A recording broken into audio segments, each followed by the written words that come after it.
व्रत पर उत्सव अंक में तपोव्रत द्वारा इष्ट सिद्धि। शिवाव्रत, दान व्रत, दयाव्रत, मौन व्रत, क्षमा व्रत, राष्ट्र व्रत, पति व्रत, एकादशी व्रत, वन यात्रा व्रत आदि विविध आचरणों की व्रत संज्ञा व्यवहार में विस्तृत है। तथापि महर्षि पतंजलि द्वारा प्रतिपादित शौच, संतोष, तप, स्वाध्याय और ईश्वर प्रणिधान नाम से व्यवहत नियमों के अंतर्गत तप व्रत का ही यहाँ प्रतिपादन किया जा रहा है। तपव्रत वर्णनीय तथा करनीय कर्म तो है ही, व्रत एवं कृत कर्म भी हैं। यज्ञ के देव अग्निदेव, देवताओं के पूज्य पुरोहित तो हैं ही, व्रत के निर्विघ्नता पूर्वक निष्पादन के लिए शक्ति प्रदान करने का सामर्थ्य भी रखते हैं। वेदांत कहे जाने वाले उपनिषद ग्रंथों में परम प्रभु को भी संकल्प रूप ही सही तप की अनिवार्यता का यत्र तत्र उल्लेख मिलता है। प्रश्न पनिपद का आरंभ ही इस प्रश्न से होता है कि भगवन् कुतः वा इमा प्रजायन्त इति। कत्य ऋषि के प्रपुत्र कबंदी ऋषि ने इस प्रश्न का उत्तर देते हुए महर्षि पिप्लाद कहते हैं कि प्रजा कामो वे प्रजापति से तपो अतप्यत, अर्थात सृष्टि उत्पन्न करने की कामना से सृष्टि के स्वामी परमात्मा ने संकल्प रूप तप किया, तब सृष्टि उत्पन्न हुई। ऐतरेय उपनिषद में लिखा है कि लोकों की रचना करने के उपरांत परमात्मा ने सोचा कि लोकपालों की रचना और करनी चाहिए। ये सोच करके परमात्मा ने जल में से हिरण्यगर्भ पुरुष को निकाल करके मूर्तिमान किया तथा तम्भ्य तपत, अर्थात उसे लक्ष्य बना करके तप किया। तैत्तिरीय उपनिषद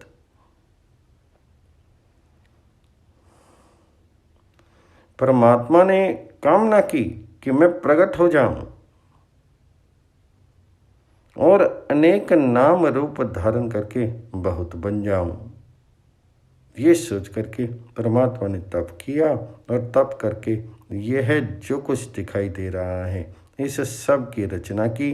इतना ही क्यों, श्वेत अश्वतर उपनिषद में तो यहाँ तक लिख दिया गया है कि तप के प्रभाव से और परमात्मा की कृपा से ऋषि श्वेत अश्वतर ने ब्रह्म को जाना।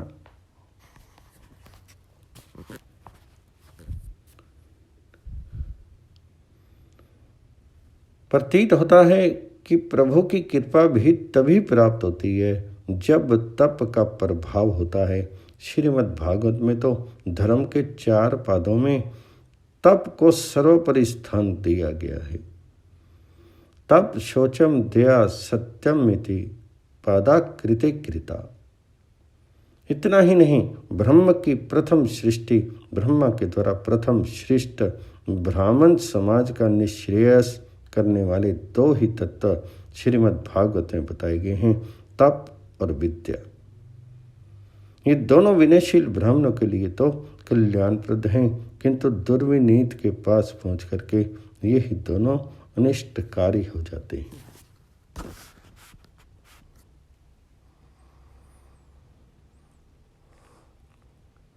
तपोविद्या च विप्राणां निःश्रेयस्करे उभे ते एव दुर्नीतस्य कल्पेते कर्तोर्न्यथा।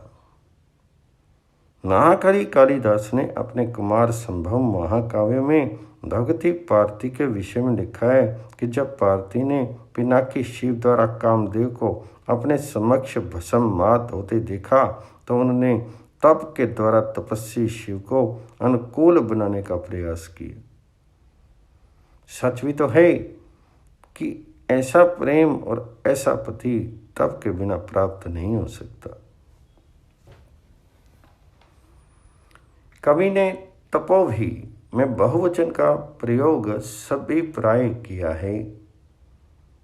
ग्रीष्म, वर्षा तथा शीत ऋतु में गौरी शिखर पर उमा का तप वस्तुतः बड़े से बड़े तपस्वियों को भी चकित कर देने वाला है। पार्वती ने ग्रीष्म ऋतु में कठोर तप करते हुए अपने चारों ओर अग्नि प्रज्वलित कर ली।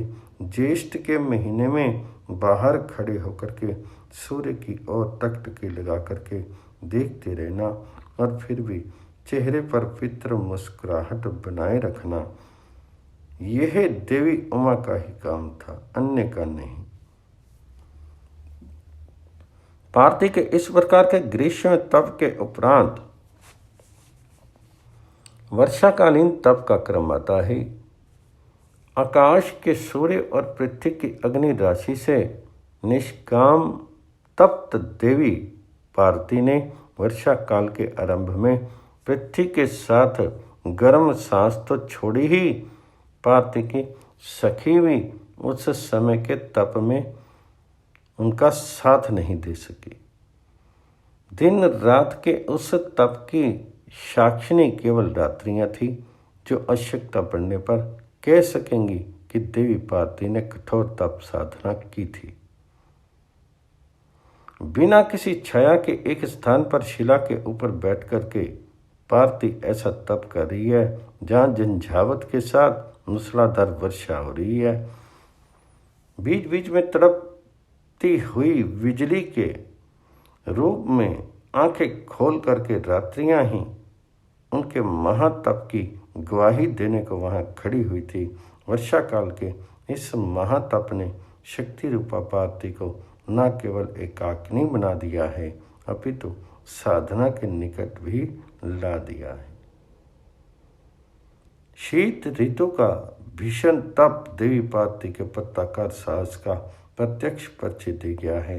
जाड़े की हेमंत ऋतु, उसमें प्रखर पोष मास की बर्फीली हवा, उसमें भी भीषण रात्रि काल, इतनी विपरीत परिस्थितियों में भी उमा की अविचल लक्ष्य साधना को कोई निष्ठावान रचनाकार ही चित्रित कर सकता है।